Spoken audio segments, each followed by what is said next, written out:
कैसे हैं आप लोग। दोस्तों, आज के हम इस वीडियो में बिहार बीपीएससी के द्वारा जो भी शिक्षा भर्ती होने वाला है उससे संबंधित बिहार जीके जीएस को देखेंगे। तो दोस्तों, इसके पहले हम लोग बिहार स्पेशल क्या एक वीडियो डाले हैं जो लगभग पूरा यूट्यूब पर ट्रेंडिंग में चल रहा है, तो आप सर्च मार के उसको देख सकते हैं। बिहार स्पेशल बीके सर्च कीजिएगा तो आराम से सबसे पहले वीडियो आ जाएगा, जिसको अभी तक लगभग 50,000 आदमियों ने देखा हुआ है। तो दोस्तों, हम जब तक आप टीचर नहीं बन जाते तब तक हमारे चैनल को सब्सक्राइब करके रखिए, क्योंकि हमने आपको टीचर बनाने का ठेका ले रखा है। ठीक है, तो जो भी चैनल को सब्सक्राइब नहीं किया है चैनल को सब्सक्राइब कर ले, ताकि हर एक वीडियो का नोटिफिकेशन सबसे पहले आपके पास पहुंचे। वह वीडियो जरूर सर्च मार के देख लीजिए, बिहार स्पेशल बीके सर सबसे पहले आएगा। ठीक है, लगभग उसमें 500 क्वेश्चन है। तो आइए आज के वीडियो का पहला प्रश्न हम लोग देखेंगे यहाँ पे कि बिहार में पूर्व ऐतिहासिक काल का आरंभ होता है। तो इसका राइट आंसर हो जाएगा ऑप्शन नंबर सी, 4000 ईस्वी पूर्व बिहार में पूर्व ऐतिहासिक काल का आरंभ होता है। नेक्स्ट प्रश्न दिया है कि बिहार में पूर्व ऐतिहासिक काल के अवशेषों में प्राप्त हुए। तो याद रखना है, बिहार में पूर्व ऐतिहासिक काल में कुल्हाड़ियों के फलक, चाकू एवं खुरपी और मृद भांग यह सभी प्राप्त हुआ है। ठीक है, तो इसका राइट आंसर हो जाएगा ऑप्शन नंबर डी। उसके बाद नेक्स्ट यहाँ पे प्रश्न देखेंगे कि बिहार में आदि मानव के निवास के आरंभिक साक्ष्य कहाँ से प्राप्त हुए हैं। बताना है कि बिहार में आदि मानव के निवास के आरंभिक साक्ष्य कहाँ से मिले हैं। तो याद रखना है, मुंगेर और नालंदा से। नेक्स्ट प्रश्न है कि बिहार में आदि मानव के उपस्थिति के आरंभिक साक्ष्य किस युग से मिले हैं। तो याद रखना, पूर्व प्रस्तर युग से। उसके बाद नेक्स्ट यहाँ पे प्रश्न दिया हुआ है कि बिहार में मध्यवर्ती प्रस्तर युग के साक्ष्य कहाँ से मिले हैं। तो याद रखना, मुंगेर से। इसके ऊपर वाला ही प्रश्न से संबंधित है। नेक्स्ट प्रश्न है कि बिहार में चिरांद जो सारण में है और चेचर जो वैशाली से किस युग के अवशेष प्राप्त हुए हैं। तो याद रखना है, नौ प्रस्तर युग का अवशेष यहाँ से प्राप्त हुआ है। उसके बाद प्रश्न यहाँ पे दिया हुआ है कि बिहार में ताम्र प्रस्तर युग के परवर्ती चरण के अवशेष कहाँ से प्राप्त हुए हैं। तो याद रखना है, चिरांद सारण से भी प्राप्त हुआ है, चेचर वैशाली से भी प्राप्त हुआ है, सोनपुर और मनेर सभी जगह से प्राप्त हुआ है। उसके बाद नेक्स्ट यहाँ पे प्रश्न दिया हुआ है कि बिहार सहित पूर्वी भारत में आर्यों का आगमन हुआ था। तो बताना है कि बिहार सहित पूर्वी भारत में आर्यों का आगमन कब हुआ था। तो याद रखना, उत्तर वैदिक काल में इसका आगमन हुआ था। नेक्स्ट प्रश्न है कि बिहार सहित पूर्वी भारत में आर्यों के विस्तार में सहायक थे। तो याद रखना है, लोहा का उपयोग जो था बिहार सहित पूर्वी भारत में आर्यों के विस्तार में बहुत ही सहायक था। उसके बाद प्रश्न है कि श्रुति तथा किंवदंती के अनुसार महाभारत युद्ध के समय बिहार में मुख्य राज्य कौन थे। तो याद रखना है, मगध, विदेह और यहाँ पे अंग, लिच्छवी, इनमें से सभी आंसर हो जाएगा। ठीक है, तो इसका राइट आंसर हो जाएगा ऑप्शन नंबर सी। उसके बाद नेक्स्ट यहाँ पे प्रश्न दिया हुआ है कि वेद किस ग्रंथ में बिहार के विदेह राज्य में आर्यों के आगमन तथा निवास साक्ष्य विवरण मिलता है। तो याद रखना है, शतपथ ब्राह्मण में विदेह और आर्यों के आगमन और निवास का साक्ष्य प्राप्त होता है। उसके बाद प्रश्न दिया है कि बिहार का कौन सा प्राचीन राज्य आरंभ में बहुत दिनों तक आर्यावर्त के बाहर तथा अनिवार्य जाति के लोगों का आवास स्थल रहा था। तो याद रखना है, मगध के लोगों का यह स्थान रहा था। नेक्स्ट प्रश्न है यहाँ पे कि बिहार में उपनिषद काल में ब्राह्मण धर्म तथा ज्ञान का महान केंद्र था। तो याद रखना है, विदेह जो था बिहार में उपनिषद काल में ब्राह्मण धर्म तथा ज्ञान का महान केंद्र था। याद रखना है, विदेह के राजा जनक प्रसिद्ध दार्शनिक थे और यह राज्य व्याकरण, साहित्य और दर्शन शास्त्र के महत्वपूर्ण केंद्र था। नेक्स्ट प्रश्न दिया है 7 नंबर कि अर्थवेद में वर्तध्य शब्द का प्रयोग किस राज्य के लोगों के लिए किया गया। तो याद रखना है, मगध के लोगों के लिए वर्तध्य का प्रयोग किया गया। नेक्स्ट प्रश्न है कि बिहार का कौन सा राज्य उत्तर वैदिक काल का एक महत्वपूर्ण राज्य था। तो याद रखना विदेह जो था उत्तर वैदिक काल का एक महत्वपूर्ण राज्य था। नेक्स्ट यहाँ पे प्रश्न दिया हुआ कि बिहार के भौगोलिक क्षेत्र की चर्चा सर्वप्रथम किस साहित्यिक रचना से मिलता है। तो याद रखना है शतपथ ब्राह्मण में इसकी चर्चा मिलती है। उसके बाद प्रश्न दिया हुआ है कि छठी शताब्दी ईस्वी पूर्व में भारत में 16 महाजनपदों का उदय हुआ। इनमें कितने महाजनपद वर्तमान बिहार के क्षेत्रों में स्थित थी। तो याद रखना है 3 महाजनपद स्थित थी। याद रखना है कि 16 महाजनपदों के बारे में जानकारी बौद्ध ग्रंथ और अंगुत्तर निकाय से मिलता है। नेक्स्ट प्रश्न दिया है कि महाजनपद वर्तमान बिहार के क्षेत्र में स्थित था। मतलब इसमें से कौन महाजनपद है जो वर्तमान में बिहार में स्थित नहीं था। तो याद रखना है वत्स जो था संबंधित नहीं था। नेक्स्ट प्रश्न है कि बिहार के किन क्षेत्रों में अंग महाजनपद स्थित था। तो याद रखना है भागलपुर और मुंगेर जो था अंग महाजनपद में स्थित था। उसके बाद प्रश्न है कि अंग महाजनपद की राजधानी कहाँ थी। यह क्वेश्चन बहुत बार पूछा हुआ है। तो याद रखना अंग जो था उसका राजधानी चंपा हुआ करती थी। याद रखना है कि बुद्ध के समय चंपा की गणना भारत के 6 महानगरियों में की जाती थी। जब गौतम बुद्ध का जब समय चल रहा था तो जो ये चंपा था वह 6 महानगरों में इसको गिना जाता था। नेक्स्ट प्रश्न है कि बिहार के पटना तथा गया का जिला किस महाजनपद में सम्मिलित था। तो याद रखना है गया और पटना जो था मगध से सम्मिलित था। नेक्स्ट प्रश्न है कि मगध महाजनपद की राजधानी कहाँ थी। तो याद रखना है गिरिब्रज जो राजगीर में है मगध की राजधानी हुआ करती थी। नेक्स्ट यहाँ पे प्रश्न है कि मगध तथा अंग महाजनपद को कौन सी नदी पृथक करती थी। बताना है कि मगध तथा अंग महाजनपद को कौन सी नदी अलग करती थी। तो याद रखना चंपा नदी जो था इसको अलग करता था। नेक्स्ट प्रश्न दिया है कि बिहार में स्थित कौन सा महाजनपद 8 राज्यों का एक संघ था।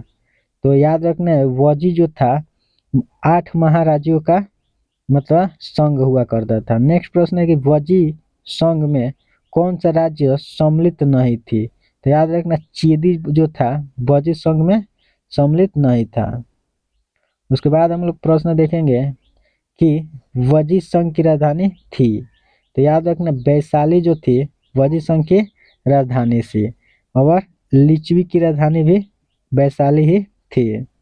नेक्स्ट प्रश्न है कि बिहार के भागों में स्थित कौन सा महाजनपद में गणतंत्र था। तो याद रखना वजी इसका राइट आंसर हो जाएगा। नेक्स्ट प्रश्न है कि किस मतलब ईस्वी पूर्व छठी सदी में विश्व की प्रथम गणतंत्रात्मक व्यवस्था कहाँ थी। तो याद रखना है वैशाली में ईस्वी पूर्व छठी जो शताब्दी था उसमें विश्व में प्रथम गणतंत्रता की व्यवस्था थी। उसके बाद नेक्स्ट यहाँ पे प्रश्न दिया हुआ है कि मगध की प्रथम राजधानी कौन सी थी। बताना है कि मगध जो था उसका प्रथम राजधानी कौन था। तो याद रखना है गिरिब्रज राजगिरी है। नेक्स्ट प्रश्न है कि प्राचीन भारत के 16 महाजनपदों में से एक था। तो याद रखना है अंग जो था 16 महाजनपदों में से एक था। ये प्रश्न देख लीजिए 2001 में पूछा हुआ है और ये भी प्रश्न देखिए बीपीएससी 17वीं शताब्दी में इसको पूछा गया था। नेक्स्ट प्रश्न है कि विश्व का पहला गणतंत्र शैली में किसके द्वारा स्थापित किया गया था। ये भी बीपीएससी 2008 के द्वारा पूछा हुआ प्रश्न है। ठीक है कि बिहार का पहला गणतंत्र शैली में किसके द्वारा स्थापित किया गया था। तो याद रखना है लिच्छवी के द्वारा। अब हम लोग देखेंगे जैन धर्म से संबंधित प्रश्न जो अक्सर एग्जाम में आता रहता है। पहला प्रश्न दिया हुआ है कि जैन धर्म के वास्तविक संस्थापक और 24वें एवं अंतिम तीर्थकर महावीर का जन्म कहाँ हुआ था। जैन धर्म के वास्तविक संस्थापक 24वें और अंतिम तीर्थकर का जन्म स्थान कहाँ है। तो याद रखना है कुंडग्राम में। ठीक है क्वेश्चन पूछ सकता है कि जैन धर्म के संस्थापक कौन है। तो याद रखना है महावीर। ठीक है और 24वां और अंतिम तीर्थंकर कौन है, तो महावीर ही है। ठीक है, इनका जन्म कुंडग्राम में हुआ है। नेक्स्ट प्रश्न है, याद रखना इसी में कि महावीर का बचपन का नाम वर्धमान था। ठीक है, देखिए गौतम गौतम बुद्ध का बचपन के नाम और महावीर का बचपन के नाम कंफ्यूजन करने के लिए दे देता है। तो याद रखना है कि महावीर के बचपन का नाम जो था वर्धमान था और गौतम बुद्ध का बचपन का नाम जो था सिद्धार्थ था। नेक्स्ट प्रश्न दिया है कि महावीर के जन्म स्थल कुंडग्राम बिहार के किस जिले में स्थित है। तो याद रखना कुंडग्राम जो है वैशाली में स्थित है और महावीर स्वामी का जन्म वर्ष आमतौर पर 540 ईस्वी पूर्व में मनाया जाता है।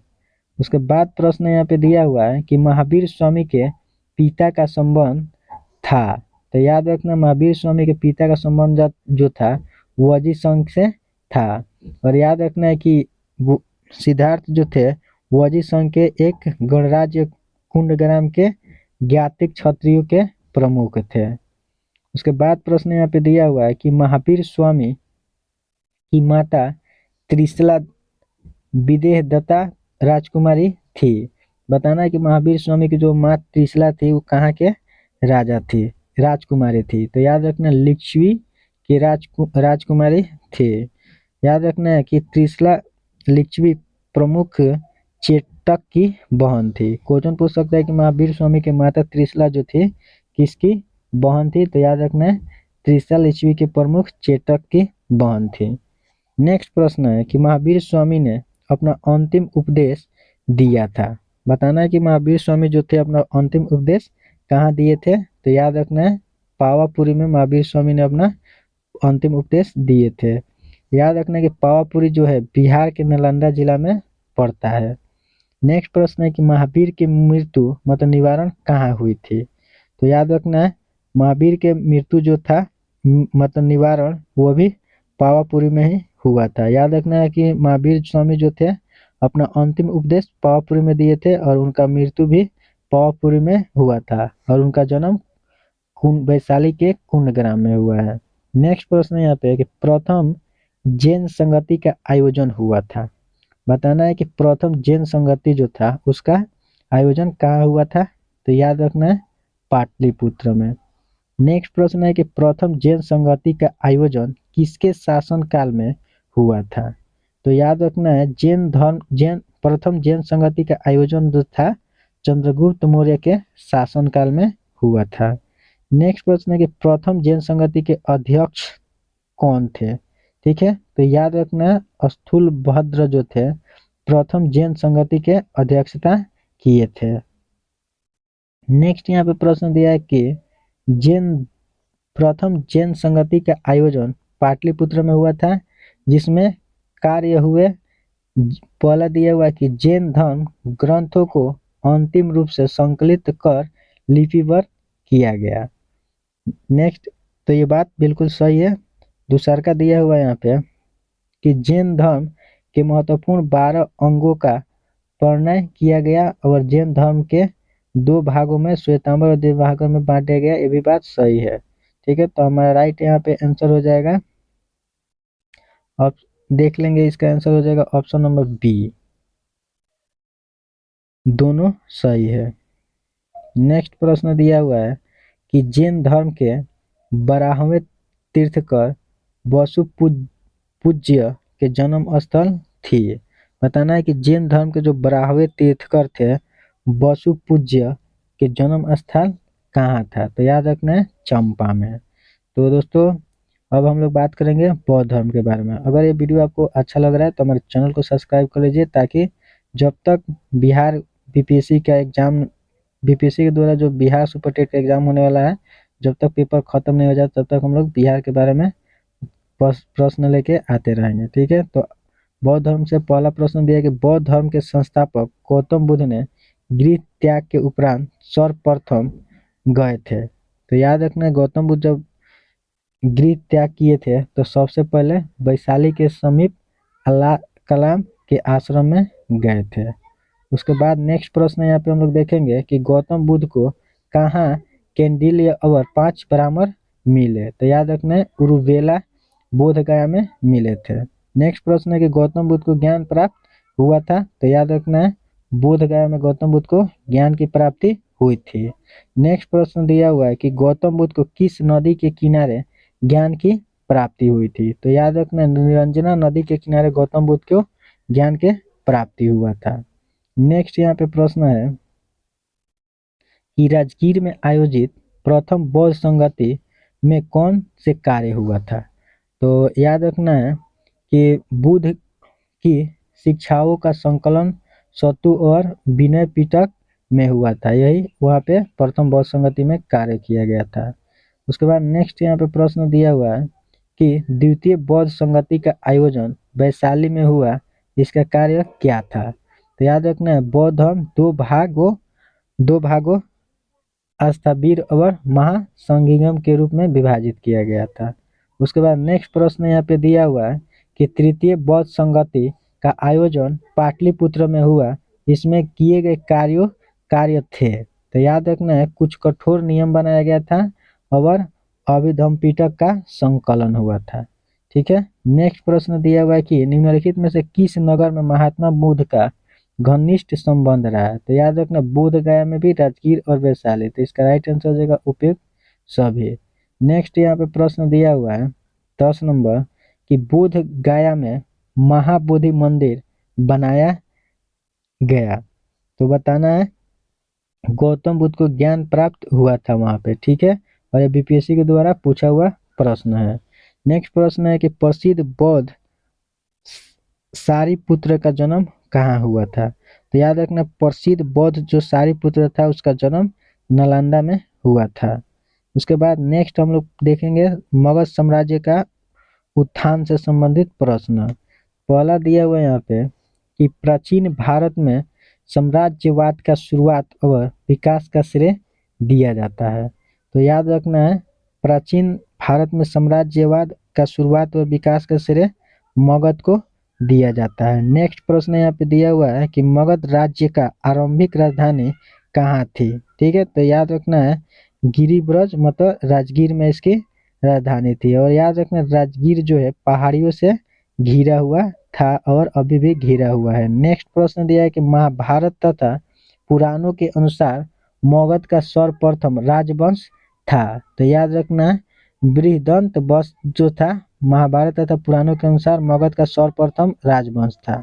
नेक्स्ट प्रश्न दिया हुआ है कि मगध जनपद का संस्थापक कौन था। तो याद रखना है, मगध जनपद का संस्थापक जो था बृहदपंथ जरासंध था। नेक्स्ट प्रश्न है कि मगध साम्राज्य का वास्तविक संस्थापक कौन था। तो याद रखना है बिंबिसार था, जिसका कार्यकाल 544 ईस्वी पूर्व से 993 ईस्वी पूर्व तक था। उसके बाद प्रश्न दिया हुआ है कि बिंबिसार और अजातशत्रु किस वंश के थे। तो याद रखना, हर्यक वंश से संबंधित थे। उसके बाद नेक्स्ट प्रश्न हम लोग देखेंगे कि बिंबिसार ने किस राजकुमारी के साथ विवाह किया था। तो याद रखना है, कौशल की देवी से भी किया था, कौशल देवी से भी, चेलना से भी, खेमा से भी। तो इसका राइट आंसर हो जाएगा उपयुक्त सभी। याद रखना है बिंबिसार ने वैवाहिक संबंधों द्वारा अपनी स्थिति को क्या किया था, मजबूत किया था। और कौशल देवी कौशल की और खेमा पंजाब की और चेलना जो थी वजीर संघ की राजकुमारी थी। अपना मतलब क्षेत्र मजबूत करने के लिए यह वैवाहिक रिलेशन बनाया था। नेक्स्ट प्रश्न है कि बिंबिसार ने बृहदत्त को पराजित कर कौन सा राज्य जीता था। तो याद रखना है, बिंबिसार ने बृहदत्त को हराकर अंग राज्य को जीता था। नेक्स्ट प्रश्न दिया है कि हर्यक वंश का दूसरा शासक कौन था। तो याद रखना है, हर्यक वंश का जो दूसरा शासक था वह अजातशत्रु था।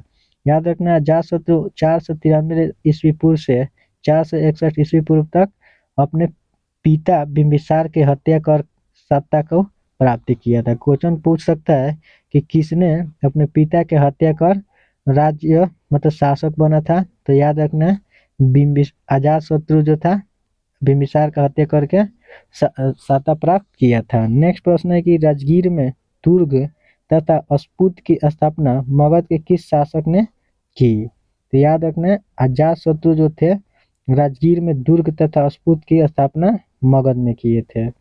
नेक्स्ट प्रश्न दिया है कि वजीर संघ की लिच्छवियों को पराजित करने वाला मगध का शासक था? तो याद रखना है अजात शत्रु ही थे। उसके बाद नेक्स्ट प्रश्न दिया है कि अजात शत्रु के साथ प्रेम संबंध के लिए चर्चित नर्तकी